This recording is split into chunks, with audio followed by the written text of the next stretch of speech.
Welcome back to another Journal Club research review.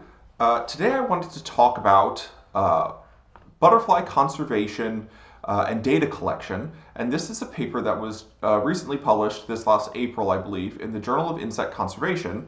And it comes out of a butterfly conservation group in Germany. And this subject revolves around annual butterfly counts in order to determine the abundance of species and the occurrence of like endangered species in certain areas, things like that. These are common butterfly counting techniques. How it usually works is you have like a field, and you send maybe one person across said field for a certain number of meters. It's usually about 100 meters. And as they walk across, they look out and try to document all the butterflies they see in a certain amount of time. So maybe they do this walk for like 15 minutes, and they go across and they look for the butterflies and they try to identify them the best they can. And then at the end of that, they submit data to the conservation group on what they saw, how many they saw, and how well they could identify things. And you do this every week or so for a couple months, or sometimes countries will have or conservation groups in a country will have a particular time where everyone's going to do it this week or whatever across the country, and then we're all going to compile the data and we're going to see how it goes. So these are kind of the standard butterfly counts. If you are interested in these sorts of things, both North America and the UK I know of have big organizations that do this. There's the big butterfly count from the North American Butterfly Association, and then there's that's what this one is, and then there's the UK equivalent, the Butterfly Conservation of what is it called? The UK Butterfly Conservation or something like that. But I'll link both of these in the description if you're interested in joining them. And they give you resources to help you identify butterflies and or recommendations of where to look if you want to run these transects and see what you can find. It's definitely worthwhile as far as butterfly conservation. A lot of data is gleaned from these things, and this one came out of Germany. The Butterfly Monitoring Germany is the organization or the project name. And this is largely referred to, these sorts of things are largely referred to as citizen science projects, in which scientific researchers try to get the public involved, and this can be really useful. It's gotten a lot better over the years. It used to be kind of kitschy sort of research, but now a lot of things are very standardized.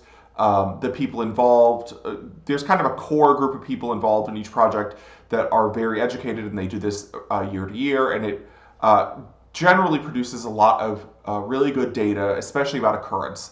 What is the distribution of some of these species and things like that, and how it changes year to year.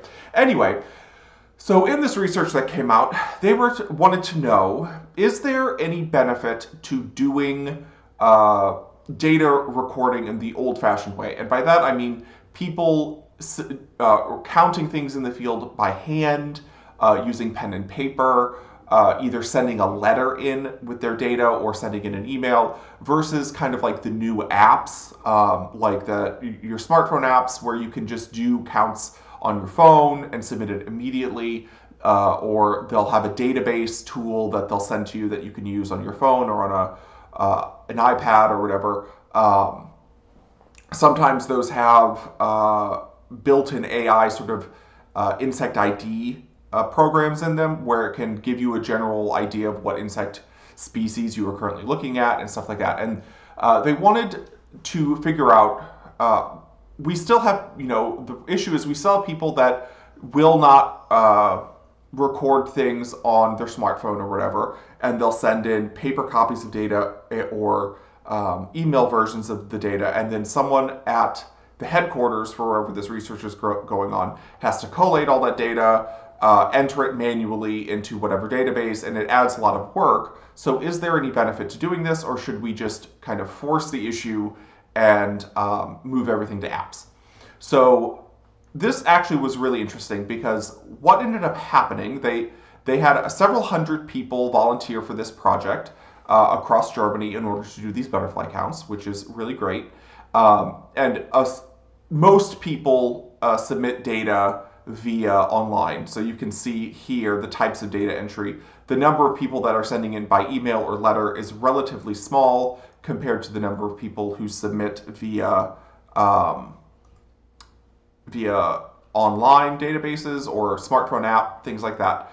But what was interesting about this is that the people who submit by email or letter, so the old-fashioned way, although they tended to walk the same number of transects as the people who were submitting online, the people who submitted the old-fashioned way had a much higher rate of finding endangered species in their transects.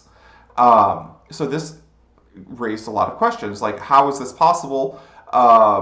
Especially considering that the people that are walking these transects that are finding the endangered species represent a much smaller proportion of the people that are actually doing this or volunteering to do this.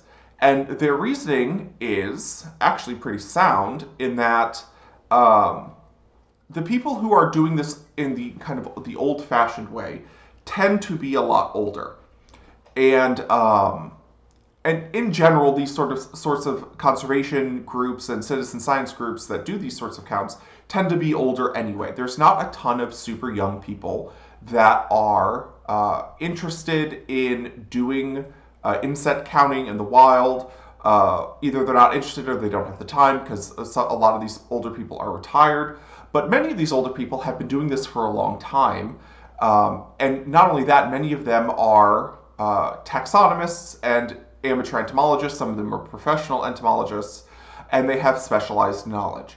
Not only are they able to better recognize certain species, especially endangered species, which tend to be very hard to identify, they also are better at selecting where to do the transect walks, because they know the areas that are good butterfly habitat that you should be sampling versus just like sampling in your backyard or something. So they have specialized knowledge about the groups that they're working on, which is really important because although they are a small subset of the overall number of people doing this, they are an extremely knowledgeable subset. And they have a lot of taxonomic knowledge, which is becoming rarer and rarer. In this paper, they were saying the average age of the group of volunteers in this butterfly conservation Germany or whatever it was called is 62, or the median age is 62.